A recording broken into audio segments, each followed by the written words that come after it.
Hi everybody, my name is Taylor Green. I'm one of the audiologists here at Audiology Associates. My name is Rhys Barber. I'm the other audiologist here at Audiology Associates. So we have another compilation video. It's because they're bilateral. It's not bilateral, that's he is. Another compilation video today. So 2 patients in this compilation video. The first patient's mine, second patient's Taylor. So I'll sort of explain this one. Basically, a patient came through and very, very blocked up ear canal. And we can see that wax is dark, which means it's older, it's more oxidized, and it's also a very, very thick, sticky consistency, not ideal for suction. I absolutely hate these ones. They're really difficult to do these ones, aren't they? They're not easy.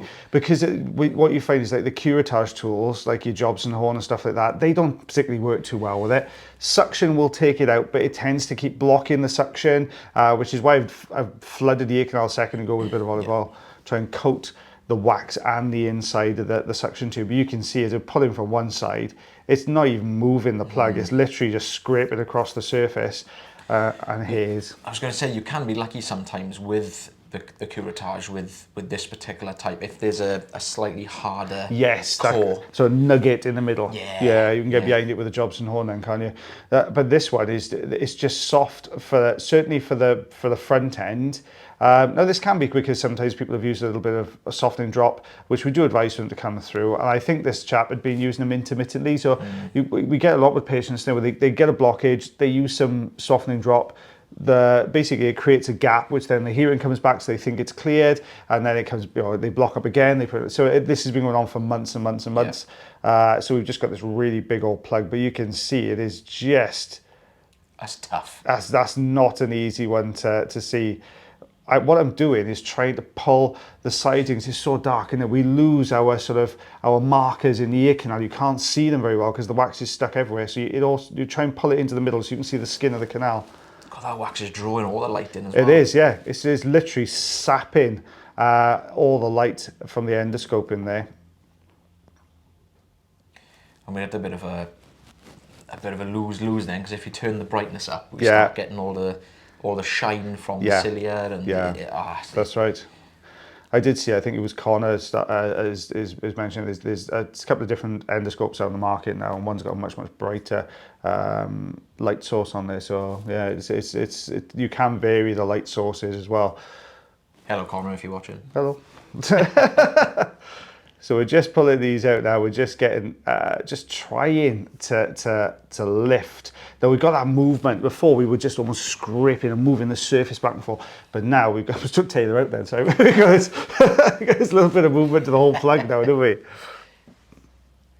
There we go. Yeah, you can see it was almost kind of held in by almost like a layer of that thick skin. Yeah. So as soon as you peel that away, that deeper plug just almost kind of looks loose now. Yeah. Now, I've had this a couple of times recently where it's really loose and you think, oh great, it's gonna come. But then it's formed so long or so deep into the canal, it's formed around one of the bends, and then that's holding it in. So as much as it's loose on the front end, that back end is still tight in there. Just trying to walk it through, I can imagine now. We're trying to give it a little bit of a wiggle. Yeah. Imagine trying to get a wardrobe down a corridor, guys. That's what we're trying to do. We're kind of like doing this all the way down. What's that Austin Powers thing? We try to turn that, turn that buggy thing around in the corridor. It's a bit like that. It's a brilliant film. I've seen it for a long time. So it's, we've got into the outer part of the ear canal. We've switched up now. We're going to use it with the Jobson horn just because we've got this front end. It's not really budging anywhere. We can't pull it forwards because of the length of the plug. We can't wiggle it back and forth side to side. So I've decided to shear off the front end of the plug. Let's make this plug shorter. And that way then if we get the lift, then we can pull it down. The only downside of using a Jobson horn is because it's sticky wax. As soon as you push down, you've squashed it all against the base of the canal. So now you've got to go back in and then stick it all to get it moving again, haven't you? They're so frustrating. They are. These ones are really, really frustrating.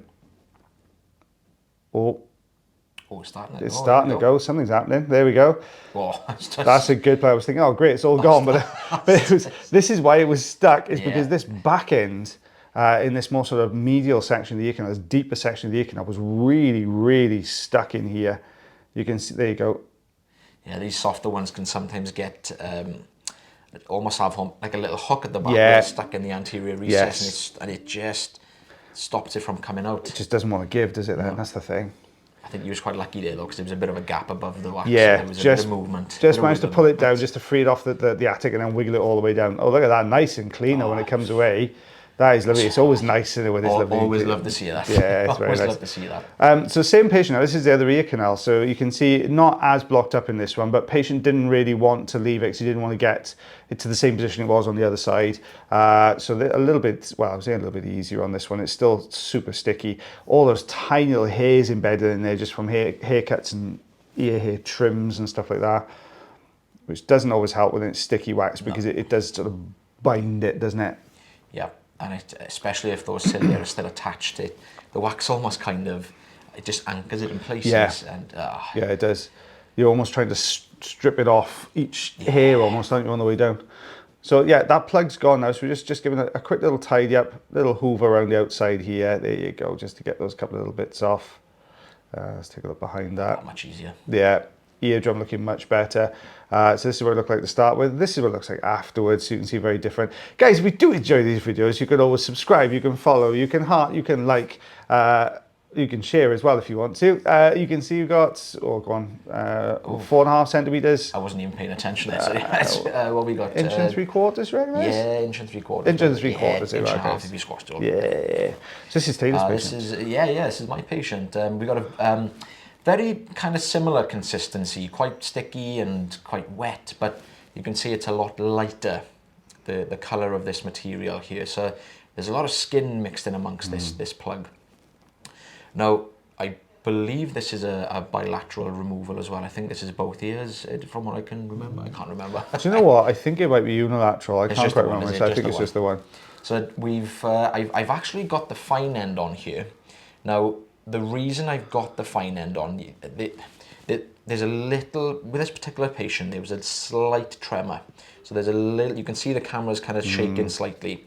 Now, this particular patient, again, was not sensitive to the sound, but was just very nervous and was, you know, we do get a lot of nervous people coming in having this done for the first time. So I wanted to try and be, you know, extra cautious, and I was using the fine end because I could see it was coming away quite nicely. Well, that's coming really well. It's come away really nicely, actually. A couple of long little hairs there, nice and healthy. I've actually left those little bits around the edge. Again, with nervous patients, you don't really want to be making things, you know, any worse than what they're already kind of. Oh, ideally, you want that. If especially their first time, you want a really good experience, and you want them to be able to come back and get it done again. Like you could go around there, you'd have to scrape that. You'd have to pretty much scrape all the way around that outside edge, which isn't going to be particularly pleasant.